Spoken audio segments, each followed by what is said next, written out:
Yeah. Uh, See, there there you we are. are. There's always some kind of technical difficulty that's trying to get in your way. How are you? Dave Fennoy here, doing fine. Another Wednesday, another Ask Dave Fennoy Anything. Uh, I want to say hello right quick to Stacy, the Walking Dead game fan, who is there every week. Even though we don't talk about fan stuff or work I've done, we just talk about voiceover in general and with whoever my guest is. But I appreciate you popping by every week. Couple of things. All the Ask Dave Fennoy Anythings live on my YouTube channel, Dave Fennoy Voiceover Training. If you are interested in coaching with me, davefennoy.com. Click on the Study VO tab, and you can follow me at Dave Fennoy VO. A lot going on in my life right now to talk about. A podcast just dropped, the Trivio Pursuits podcast with Mark, Mandy, and Matt. They had me on, and we don't really talk voiceover on that. We do trivia, and it's a kind of a contest. We do trivia, talk a lot of smack, and drink alcohol. And I won. I won the trivia. So, and I'm gonna have each of those three on at some point. Also, a reminder on the 22nd and or 23rd. I can't get this date right. Apparently, it's the 22nd in London or the UK, and the 23rd here. An animated movie that I'm in is going to drop. And as a matter of fact, you want to see the trailer? Okay, I'm going to let you see the trailer here before we get going. Here it is. Wow, that's so cool. Dad loved coming here, man. He'd stare at those stars for hours. Max? Max! Max! Stay back. We're going home.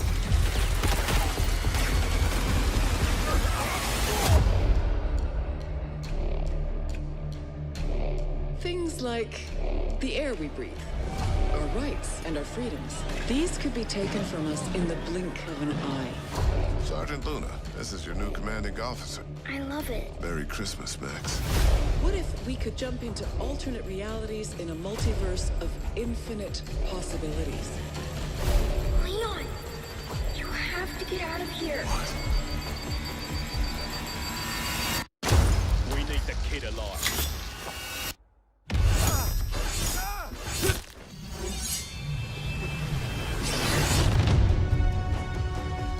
Max is currently perceiving multiple realities at once. The implications of this are incalculable. He's been leaping from reality to reality, trying to find the one in which you do save him. We're going home, Max. You and me. You and me.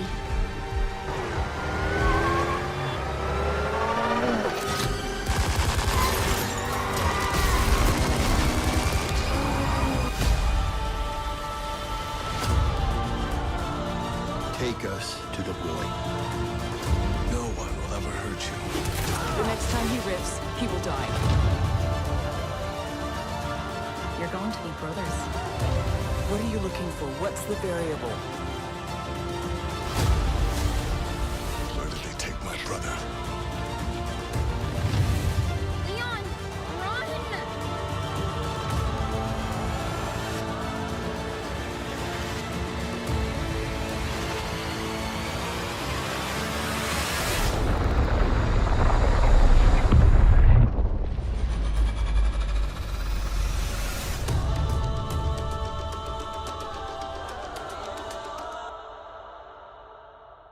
Wow. I want to see that. Action packed. Yeah. It's going to be available to watch on Amazon Prime and Apple TV. But let's meet our guest, the fabulous Terry Berland, who has been a casting director and voiceover coach and acting coach for about a You've been doing this about a quarter of a century. Yes. Yes. And ask anyone.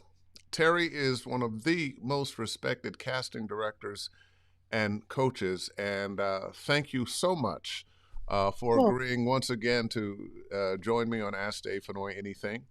And I want to know, how did you get in this wacky business? well, it was my first job. I lived in New York City, and at Madison Avenue ad agencies had casting departments. There were no freelance casting directors at the time. So I got a job. It was before the internet, and I got a job answering phones as an assistant and just watched and wide-eyed and bushy-tailed and worked my way up. It wasn't like now where a friend can throw you a job and you can hang out a shield and say, I'm a casting director. It was an actual title that you had to get hired for and earn. As I had to work my way up then through the ranks to become an actual casting director after an assistant. And then I ended up being the head of casting for BBDO, which at the time was the third largest agency in the world. And I got a job there and then eventually became head of casting for BBDO worldwide. So, And, you know, I really had to work my way up the ranks. yeah, you came up the honest way. Uh, Yeah. I've got what makes a great casting director? What do you think the qualities that you have that have allowed you to be a casting director and such a notable casting director for so long? Um, Curiosity, open-mindedness, and you have to be fearless. Mm. Um, because it's really scary when you're given a breakdown and you start with a blank canvas. You put the word out there, you put the breakdown out, and then you see what comes in back to you. Of course, things have changed. It used to be that we called the talent in and directed them, and we only had, you'd have to figure out the math. How long is the script? And you'd have to figure out how many people you could read in a day. And we usually would give 50 appointments because two or three would have to drop out for one reason or the other. But now, of course, everything is home reads and the talent are self-directing. So um, we have to put the breakdown out very precisely. And the ad agency gives us directions and then, You have to pass those on.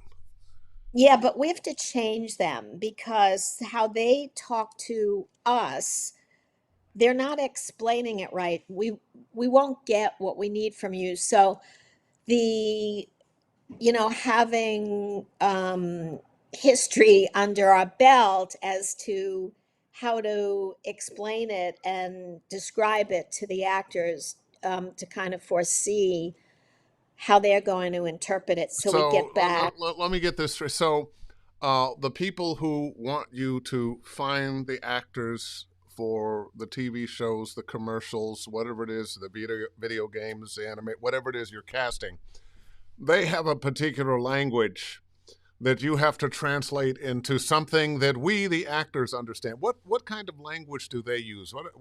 What's an example of something you would get from them, and how would you translate it? Well, you see it when a casting director isn't involved. It's usually a very, very long paragraph or two, and they go on and on and on. And a lot of it is push and pull. they tell you one thing, then another thing, and it gets very confusing. You know, that's interesting because I have had this conversation with students of mine and myself when I'm talking to myself about what do they mean, why do they have this much information? Why are they going on and on and on? And they're saying ABC in this sentence, Right, and then they counter themselves with XYZ later on. And I exactly. always wonder, is it a committee and everybody's trying to get their points in? They're just they want to get their point across, and they just keep saying it over and over and covering themselves. And so a good casting director will read through that and change it so it's simple and really leans in the direction that we want your reads to lean. Um, and sometimes we just can't get the right information from them. There was a job that I was working on recently that had a lot of roles, and it was for commercial animation. And one of the roles was not working what they were telling me. The direction did not match the age and the sound and feel of what they really wanted. So, but I couldn't get anything more. I said to my producer, this isn't working. Like they're asking, the direction is for an older age than the age sound that they want. And it was interesting because when I was at VO Atlanta with you, and a number of the actors who were there auditioned for this, and we were talking, and they said, yeah, that one role is really difficult. Like that's, and I said, yeah, it's difficult because they're not clear and it's not working. And that's why you're interpreting it as being difficult. And you know, I think that actually happens a lot. Um, I think people often have a mistaken feeling about what a particular age sounds like. I know when I was much younger and they said, oh, this character is 70, I would make him, which probably is more like 90. Uh, Right. so I see that sometimes, and I know that there are people who are in their 20s, 30s, doing some casting and writing some of the particulars that they want. And I often wonder, gee, do they know Yeah, what ages actually sound like? I know. And I have a producer that I talk directly to, and she's my buffer um, against or with she. Then there's the people at the ad agency where she's delivering everything to. So I can talk to her about these challenges, just what you're saying. And sometimes she can talk to them. Yeah. Um, so yeah, they're not what you're feeling, they're They're feeling. not always as accurate as you would like them to be. Yeah, it's interesting. When I'm teaching, sometimes I like to use scripts sometimes that I can tell there are some mistakes in them. Hmm. And the reason I want to use those scripts and point them out is to let actors know that even the casting people, the people who wrote this, may not be perfect. And sometimes you have to use your own instincts. I've got a question for you. Now, I've been in this business a long time. I can't tell you how many times I've gotten an audition. The spec said ABC. You gave them ABC. You heard it a few weeks later, and it's diametrically opposed. It's a Yeah, different age. It's a different sex. It's a whole different thing than what they asked for. I have yeah. gotten to the point I say, well, actors, you've got to use your instincts. How can an actor be better at sussing out when I need to pay attention and maybe when I need to take my own tack?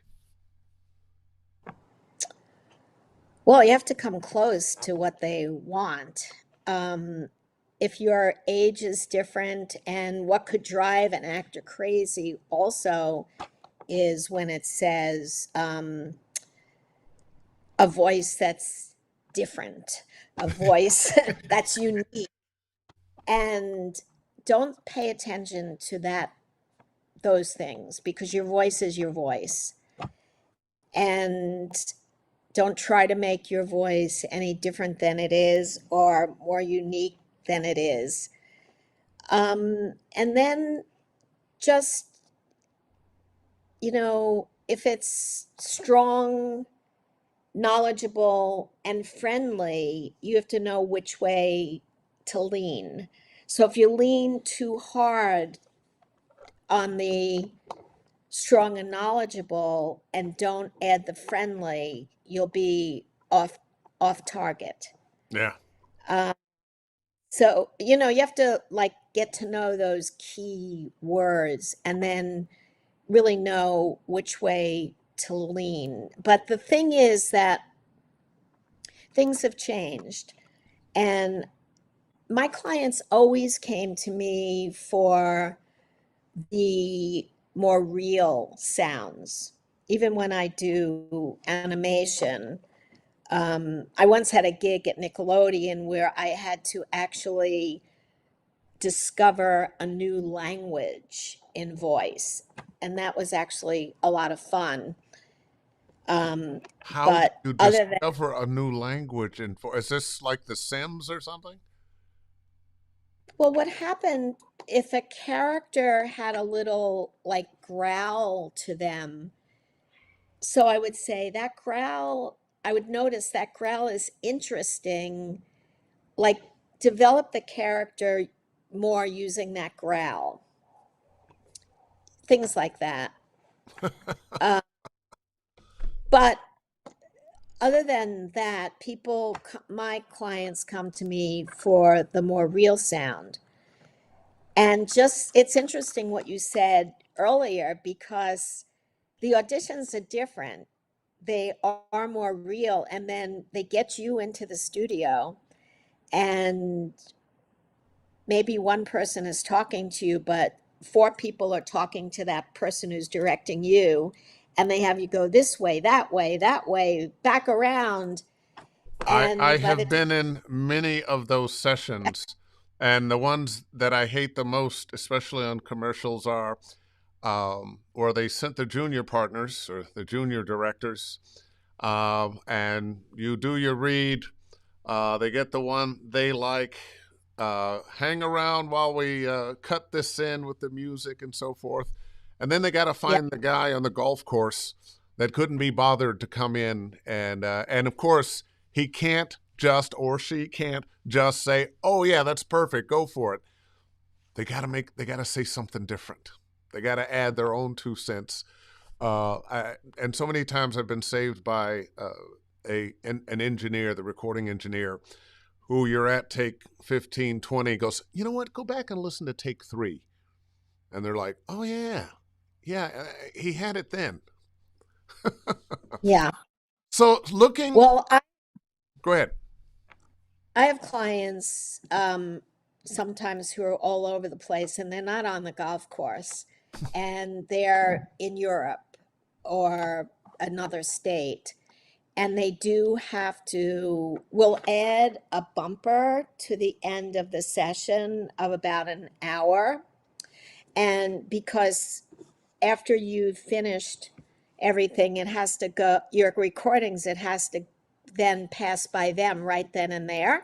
So if they want something different, they'll ask for it, and you'll be tweaked right then and there.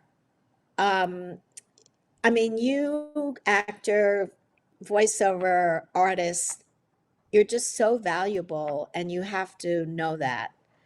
Um, Casting, yeah, we have good ears and we're trained to what we do, but we can't do what you do. well, there are some casting directors who are also voiceover artists, but I'm not. And a casting director, um, you know, they're casting directors. They're Yeah. not talent. And we're really depending on you. And you're just so talented. So you just have to know how needed you are. And then even when you're in a session like Dave, you're just describing, there are reasons that it's going back and forth, back and forth. The creative team sometimes is being run around by their client and they're trying to keep that account Mm. and they're trying to outguess their client and sometimes they're having problems with their client. In fact, when the final, not the final, but when the after the casting sessions, they always give me three people um, who they're going to a first choice and two backups who they're going to present to the client. And they're trying to be very creative and also please the client. And I just, Question on that. Now, the two people, the one person and the two backups, how similar are they? Are they completely different, very similar? sometimes they're quite different, but most of the time they're very similar, but there's just a little different feel. And when it's put to the picture, it has a little different feel, each person. But I have a great insight when, see, I know who the first choice is, but I'll never say that when I put out my avails because each choice that you keep the avail time is so very important. And I can't tell you how many times the client does not pick the ad agency's first choice. And if there's 8 roles and they haven't picked the first choice in each role, in my head, I go, uh-oh, like this creative team is really not in sync with their With their client. clients. Yeah. Yeah. Yeah. Now you said something So you said something just a little bit ago, and I'm kind of moving to a different area. You talked about how important we are as voiceover actors, how much we're needed. What are your thoughts on AI and the number of AI voices we're hearing? And if you're flipping through videos on Facebook or TikTok, you're hearing a ton of them. Some of them are great voices, but there's always something that's not quite right with them. How worried should we be? well, I hate it. I hate AI, and they can't do what you guys can do. They can't um, give that moment that has life in that moment to a read where you're not speaking and it's just a moment, and the nuances of your choices and the nuanced rhythms of maybe 3 words together, how you play with them. Um, the best I can say right now is, you have people fighting for your rights, and there is talk about hopefully you can find the good in using it. Um, There's that some. I think there's some things that maybe AI voices, great, fine, do that. If you're pulling in to buy a hamburger and you're sitting in your car, um, maybe the person who is taking your money and putting stuff in the bag doesn't need to also be the person asking you. Maybe that you can push a button, the AI talks, and hi, what would you like today? It wouldn't sound that bad. They're making them sound better than that, unfortunately. Give your order, and then the person that actually interacts with you, gives your order. Um, there are some things. Your company has some instructions about this, that, and the other. But for really connecting with a commercial, with a narration that really is a story. There's nothing like a good old fashioned human being. Yeah, I mean, you have people, you know, who are working on protecting you, and hopefully it works. Yeah, I Their would protection is encourage good. people to check out NAVA, the National Association of Voice Yeah, Actors. We are very involved in yes.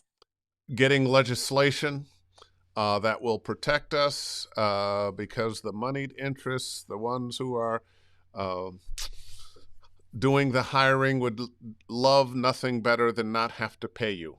I I saw the thing they wanted to do with extras. Hey, let's have you in. We'll pay you for this session. Yeah, We'll take all the pictures and then we'll use you and your likeness forever. But our voices have to be ours. Um, yeah. I got a thing recently, a young man sent to my agent. Somebody had stolen my voice and they're using it for something. I'm getting a cease and desist. But this is happening a lot. And it's a Yeah, those of real battle. everyone on here, if you don't know about Nava, definitely look it up, become a member, and yeah, they're really working on protecting you. Yeah. What's well, and I want to encourage you, if you have some questions for Terry, please get them in here. And as a matter of fact, let's see who we got here to see. Wow, McCarty, with all the haggling going on during the process for the project, is there ever a concern with deadlines for the project, i.e., Oh, deadline to record, deadline to edit, produce, deadline to release? oh my goodness. Yes. The first thing my producers do is they give me a schedule of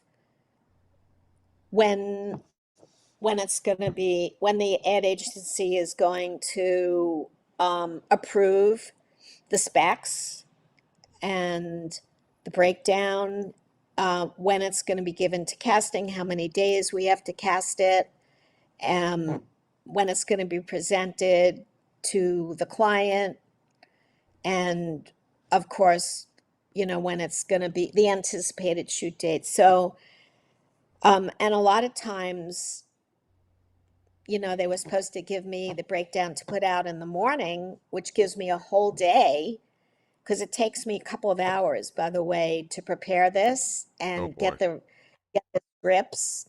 It could take me a good 3 hours. Um, and that's after what you're calling the haggling, because we go back and forth sometimes all day long. Well, you didn't give me this terms of agreement. Well, what about this? Well, what about that? And you know, so yes, there definitely are deadlines. And the agents tell me that I give a day and a half for the reads to come back, and the agents are telling me that that's very, very generous. You know, it's true. I sometimes I'll get something at 9 o'clock for noon. Um, back the same day, but not even the same day. Within a couple hours, and I think in this, we've got all this technology, this time-saving technology. Um, it just actually adds more work. I really believe the equation is um, they will ask for more and make up their minds and not make up their minds and change their minds until the last second. So even though it seems, Yes. yeah, but you can edit faster. Oh, but you've got your home studio. You don't have to drive any place. So it's okay if, we expect you to be home. So, you got the golden handcuffs Yeah. on. I've got a No, question. it's very nerve-wracking for us. Like I just had a project that had 17 roles in it. So what I worked out with my producer is that I would give them um, like 4 roles in increments. This day they'll get these reads for the roles. So then they had time to listen and get back to me. And then if they weren't happy with something, I had time to re-listen or redirect people. And it was given in to the ad agency that way. And ultimately, the creative director who had to, make the final choices waited till the last day and listened to everything. So, it's very nerve-wracking for casting. Well, let me ask you this. So back in the day, Cassidy, when I started in this business, I went, I saw you many, many, many times um, at casting places, and you were casting some of everything. Has the quality changed with people recording themselves at home? And I know I'm not just talking about voiceover, but on camera things. That has got to have been a big switch. How are the Mhm. auditions now? Better, worse? Have you had to learn to put up with lighting's not so great or sound isn't so great? How does that affect you? Well, for on camera, actors have learned how to, do it right. I mean, I have a on camera class where acting, commercial acting, and part of it is your lighting right? Are you following directions? Do you know how to edit your your slates? You know, put the full shot, edit it in, blah blah blah. And then the voiceover. By the way, I'm one of the few casting directors who cast and is known for casting both on camera and voiceover because I grew up in an ad agency where first we would cast the on camera and then the voiceover. And when I first opened up my own business and in LA, and people would say, "What do you cast?" And I'd say, "Well, commercials, both on camera and voiceover." And they'd go, "Both?" Because it was unheard of. And I say, "Not both," because for me, that's how I grew up. Yeah, yeah. So Well, for the New voiceover, York, New York was so different than L.A. I remember voiceover friends of mine in New York who would say, "Oh, we go into the casting, and the writer is there, and the writer is giving us instruction," as opposed to here in Los Angeles, uh, whoever the booth director was the yeah, one, and I always felt like maybe the New York actors had a little better shot because the person who had conceived it and kind of heard it in their head, rather than the person that had gotten the written notes and they've translated that into something else. yeah. Well, as long as I've been doing this, there was only one session where a writer was in there. So for me, that's a very unusual situation.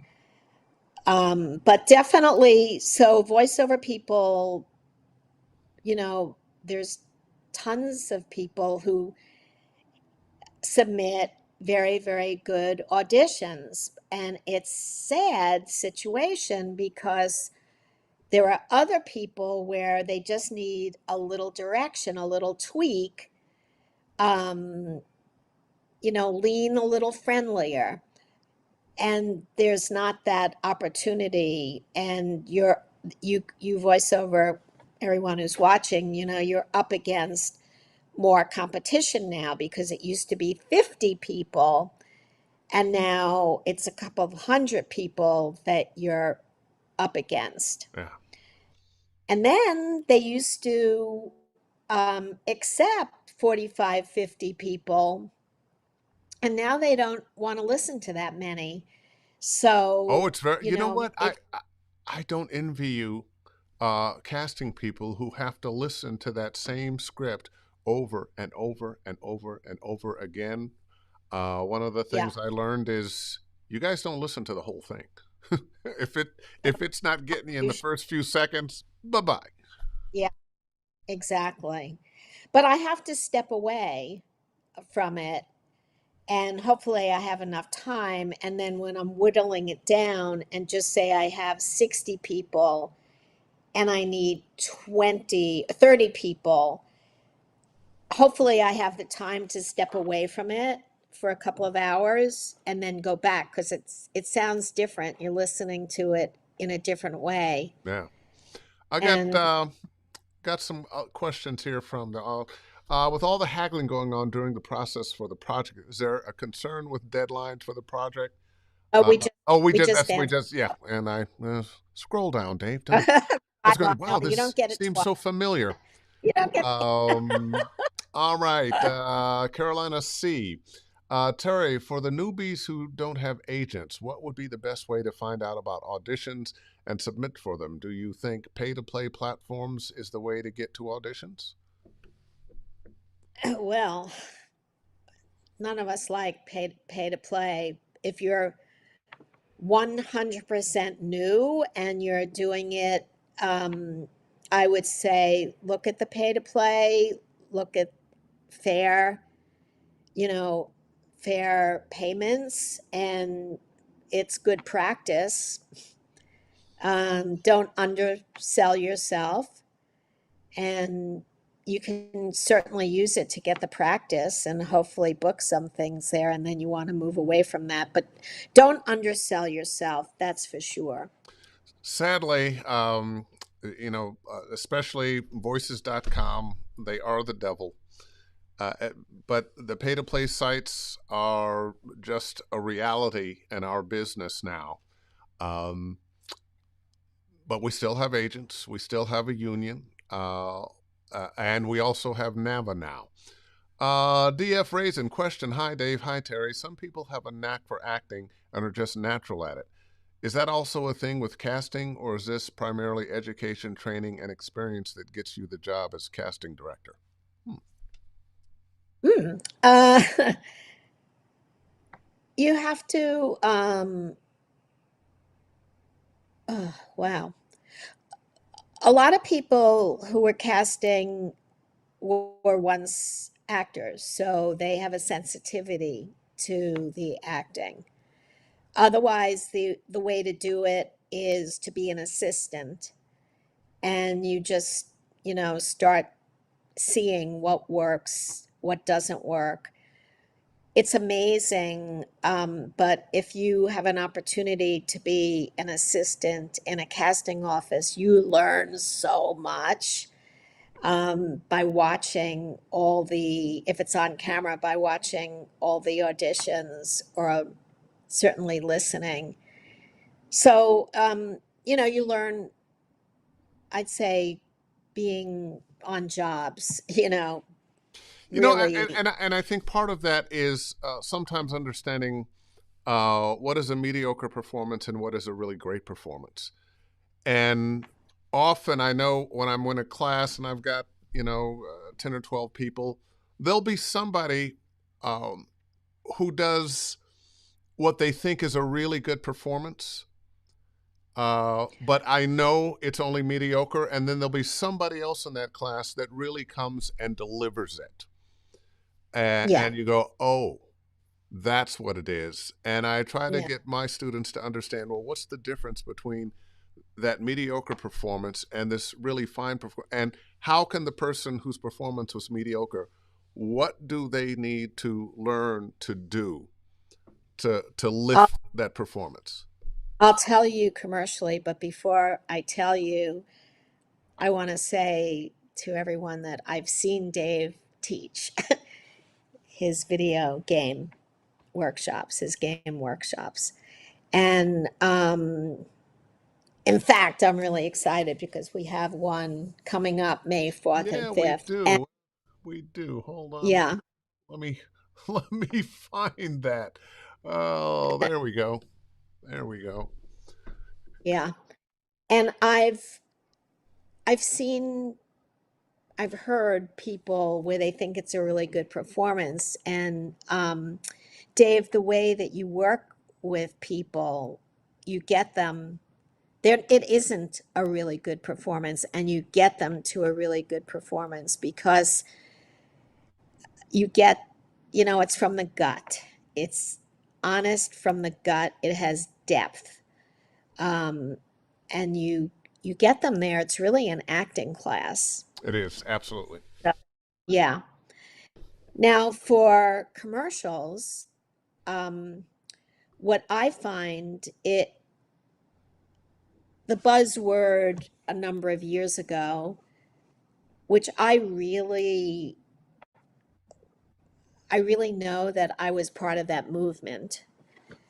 You asked me earlier, how I stay in it so long. I've been part of trends and movements, and so there was the trend of a non-announcer announcer. Look, some of you have announcer voices, and that's great because you get accounts and you can make tons of money being an announcer. But right now I'm talking about more of the relatable, the non-announcer announcer, which is still kind of announcer, Conversational. but yeah. Well, it's gone beyond that, and I started using a language, and I started calling it, um, let me hear your point of view. So what I'm finding is that even, um, like I just cast a credit card, and it's all informational. But the reads that stood out were the reads where the person has a point of view. So it leans a little. I was talking about how a read leans earlier. So instead of leaning to the information, lean a little more towards having a point of view. So, for instance, if it's a travel card, um, I want you to internally make a decision that you use this card to travel. It's made your life easier. You are knowledgeable about how well this card works in your life and the perks you get. So your read will have a point of view, Yeah. and that's the trend now. Oh, so true, so true. Got another question here.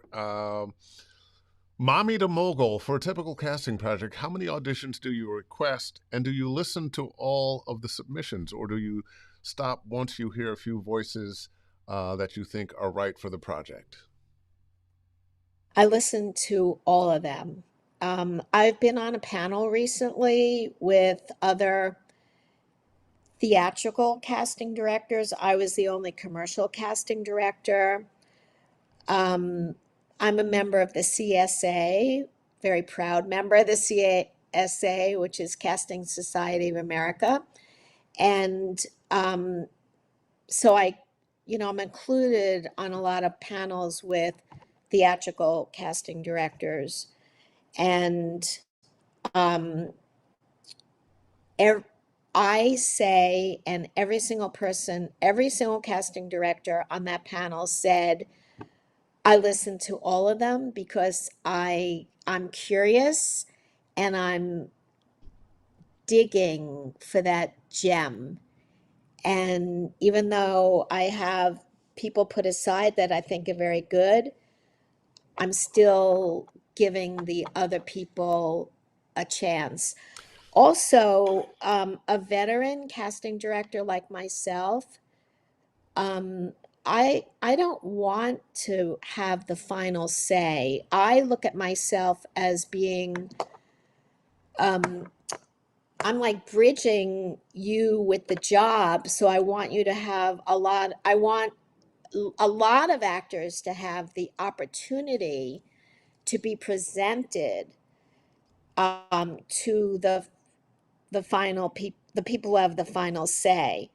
So I don't feel it's my job as a casting director. I don't feel I would be doing my job if I just listen to, The um, people you if know, I, the people of reputation. that, Um, you know, I wouldn't have had a career if people just stopped at the people who were uh, number one, to who were at the top of the game when I started yeah, knocking on the LA voiceover door in 1990.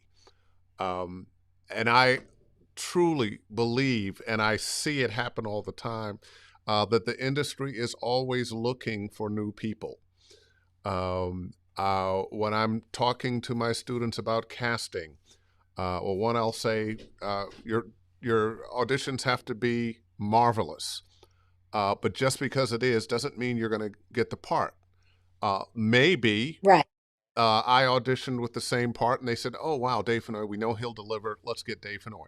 But maybe for Dave Fennoy, they said, "Well, Dave Fennoy's been around a long time. We've heard his voice in a bunch of stuff. Let's get this new guy." You don't know what they're thinking. All you can do is give them Yeah. the best audition that you possibly can. You said something very interesting, though. We might pick Dave Fennoy because we trust him. We know he'll do well at the session. We also, who we send on to our client, we have to trust that they're going to come through at a booking. So it's also nerve-wracking if you are very new. We have to take that chance on you and we have to trust you. You have to One, can you gain. do it? Are you to get to the session on time? Does your home studio work? Oh man, it's a million different things. Hey, I got one Well, from more Ellen. so, yeah. And especially, can they take being directed this way, that way, Ah, and another way, and not fall apart? well, that's the technical part of what we do. We are artists, but we're also technicians, and sometimes it's as simple as that needs to be longer or shorter, or louder, or more smile. Um, you have to be able to change on a dime. Got something here from Ellen Dubbin. It's such a pleasure to Oh, audition for Ellen Dubin. Yeah, Dubin. Hi, Ellen. you know what? And Ellen, I'm sorry, I always make that mistake. Ellen Dubin. You know, sometimes you make the mistake, and then the rest of your life you're doing Ellen Dubin. It's such a pleasure to audition for Terry. She's such a team player and so specific in her directions to get the best out of her actors. Miss that in person human touch. Boy, I'll tell you. I'll tell you. Yeah, Um, yeah. if one thing could change in how we do things now, it would be to work with casting directors who have an idea of what the project is and can share that information. When I'm talking to students, one of the things I'm telling them, look, you have to be better than just, oh, this is an okay read. Uh, you have to be Mm. your own director. You have to bring more than just, I said these words nicely, and because that's not going to get it. And you get to relax a little bit when you're on the job because you have a director. They're going to give you your point of view. This is what's going on. This is why this is happening. This is what you're reacting to. But you've got to invent that Right, in your audition. right. And it's hard. Like with TV, you're the supporting player for the picture. Radio is very broad strokes, and you can invent more, but TV is much more subtle. Yeah, yeah. Massage the pictures from underneath. Rhonda Woodhouse, Terry B. and Dave. Uh, Rhonda, ah, there we go. Rhonda People we just took know. a workshop. When do you know that you have the talent to be a VO actor? I love your workshops, Terry B. Looking forward to Dave's May workshop on May 4th and 5th. Thank you. What is Rhonda asking? Oh, I got caught up in her. I'll just bring her Compliments. back up there. When do you know that you have the talent to Oh, be a VO actor? Good question. yeah. You it's one step at a time. You know, like Rhonda took, I have a core Kickstart workshop. Those of you, I'll put in a plug. Those of you who are just uh, thinking of getting into voiceover, I have this core Kickstart, and I do it with someone else, Nick Omana, who's a working voiceover artist, and we both teach you, and it's designed for short, 3 nights, extremely comprehensive. You can look at Terry Berland workshops, plural.com. And then you go into, so Rhonda, you experienced after the core kickstart where you learn how to analyze. First, you have to learn, guys, how to analyze a piece of copy, um, start getting to know your voice, seeing what your voice does. So you're not ready to do anything then, and you're certainly not ready to make a demo at that point. And then you get more advanced, and for instance, the way we teach under Voice Print West is then you get to know your branding, and through that, your reads, and when you can really control your voice, make good decisions, own your read, know how to work your mic, have relationship with your mic, um, you make a demo, and you know that it's not the last demo you're ever going to make. It's your first demo, and you start getting out there and auditioning and getting the work you get, and then you get more, you know, More comfortable, stronger more and seasoned. like, yeah. And I'm sure even Dave, in his point in voiceover life as an artist, I bet you anything he doesn't keep the same demo for 2 years. Well, I'm You're always evolving and changing, well, right? always evolving and changing. I'm pretty fortunate that I'm working all the time, so I can't say a demo's not important, and it's probably one of the things I need to do more often. No, no, But you I'm don't working all the actually. time. You're Um, working all the time. He's signing, he's winning awards. Someone like Dave, yeah, someone like Dave is not, and someone like you know, Dave needs to update his demos too. It's been a few years. You make me feel guilty every now. I better. voiceover artist who's wants to I mean, Dave does other things besides games. I mean, he Oh books yeah, oh yeah. commercials for I me do commercials. I and do other TV people. promos. I do Yeah, narration. But exactly. when I decided to start taking teaching seriously, video games as a genre didn't have anybody that I knew teaching it, and I had a lot of notoriety for the video games, and I said, well, you know Yeah. what, I'll start in this niche. I do teach everything. Still, people come to me mostly for video games.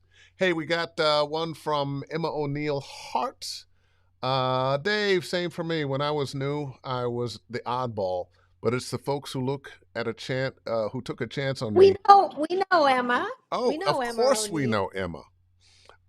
Hi, Um, Emma. got another question here. Carolina Wait a C. minute. Wait a minute. Wait a minute. Wait a minute. Wait a minute. I want to use Emma as an example. So, people ask, how do you get on a casting director's radar? Well, you get better and better and better, and we know who's out there eventually, who's good, and relationships are very important. And Emma, has been at the convention I go to. I only go to one, VO Atlanta, and social media is very important too, I believe. And like my Instagram, is very, very active. You should all follow my Instagram and post on it, which is Berland Casting, not Terry Berland. That's my personal one, Berland Casting. So I see Emma on social media, and now Emma is a name to me. And so I think of her voice when something comes up. So it takes time, everybody out here who's on this call with us, in this room with us, it takes time, but be patient, stick in there, you know, be active on social media, do your due diligence, and it will happen. You know, I'm a great believer that just like a record you heard for the first time that you're kind of and then you heard it 3 or 4 more times, and after a while you're tapping your toe and singing along, and hey, you know what? I really like that record. I think that happens to us as voice actors, that sometimes it just takes a little while for the industry to really hear. Yeah. Yes, I agree. Let's see. I Let's agree. Carolina, say question for both Dave and when do we know we are ready to make our demo reel? Oh, good question. Yeah, good question. I would say when you have control of the mic, when you feel, like I said before, I'm really not going to say anything different. You feel like you have control when there's warmth, you know how to put a smile in it, in your read. And whoever you're working with says you're ready. Just be careful, that you're working with um, respected people in the industry, and you don't take one of these classes where they say, and from this class, we will use the material from this class and cut a demo from this. That just doesn't happen. You Yeah. probably want to add to that, Dave, because you grew up in this business. So you can tell um, them. got Chris Anthony. Lands down. Love that Terry is so warm and personal, but knows her stuff. You really are. You really are warm and personal, but you don't pull any punches. You tell the truth. Yeah. Mike Cunningham. I met Terry at VO Atlanta, and she was very nice. We were all of the rest of you, as were all of the rest of you. Yeah, there you go. Trying to get a last few things in here. Wow, I'm honored. I adore you, and I'm so grateful to know you. Well, Oh. see there, Emma. But Emma, you Dave, have Dave, what's that? when you're done with Emma, do you want to add to when people would know that it's time to make a demo when after you finish with Well, you know, Emma? sometimes I think you need to wait until the person you're coaching with says, you know, I think you're getting ready to make a demo. I think you're ready now. Um, I often feel like you actually do know. Don't let your desire to have a demo get in the way of your being ready. I find that's the biggest issue with people I work with is a lot of times they're not actually ready. Oh, but I want to make my demo, and I'm saying you're not ready yet. Um, Yeah. Also, it's very interesting. I find it happened with me. You make your demo, you'll love it for about 6 months, but Uh-huh. once you start working, very quickly you understand how green you really were with that demo. But we all need that jumping First off. demo. Yeah. Yeah. It's But your you got to get first to a demo. certain point. Yes, and don't let the person who's editing it over edit it. Mm. Don't let them make you sound better than you are, because that won't get anybody any place. It will harm you. It will harm you. One of the worst things you can do is, you're doing 50 takes on everything, and they've Frankenstein together a wonderful demo, and it's got all the right music, and you know, uh, you've got 10 different sentences from 50 different takes, and it sounds great, but you can't duplicate it. And what do you want to do with the demo? You want to get an agent. You want hopefully to be booked off of it. And I promise you, you send it to an agent, they love it, they call you in. They're not just going to sign you, they're going to hand you some copy. You're going to have to perform Right. right then, right there. Right. And if you can't, wow, you've just really hurt your chances for ever being heard by them again. And guess what? Although agents are in competition with one another, they all know each other. They're not in that much competition that they don't talk. So just like people get to know who's doing really well, who had a great demo, they get to know who had a scam demo. Yes. So you'll develop a reputation that you don't Yeah. want to have. So It's a small industry, believe it or it's not. a small industry. Yeah, we know each I'm other. I'm gonna bring this up again. Let's talk about it just one more time. No, that wasn't it. That wasn't it. But I like the Mention your book, fusion. Breaking into Commercials, and the workshop that we're having on Saturday, May 4th, Sunday, May 5th, 10 to 5. So it's 2 days, $395 for a full participant, or $100 to audit. I always record them, and you will have access to the recording after the fact. And my tact is not voices, but acting. Yes. My tact is less about the words and more about the character. We have to learn how to make the character important, not the words. If you Yes. are making that character important, the words will take care of themselves. And Absolutely. what I teach are ways to help you do that. And I've watched it all the way through, and Dave is brilliant. So if anyone wants that edge on video games, come and join. Absolutely, absolutely. Well, we're a little Yeah. over time here at 7:02, Terry. It always goes by so fast. It It always goes by so does. fast. Everyone follow me on Instagram, Berland Casting. Take a look at terryberlandworkshops.com. Those of you who are new, who want to get started, we do have the core Kickstart that's starting in a couple of weeks.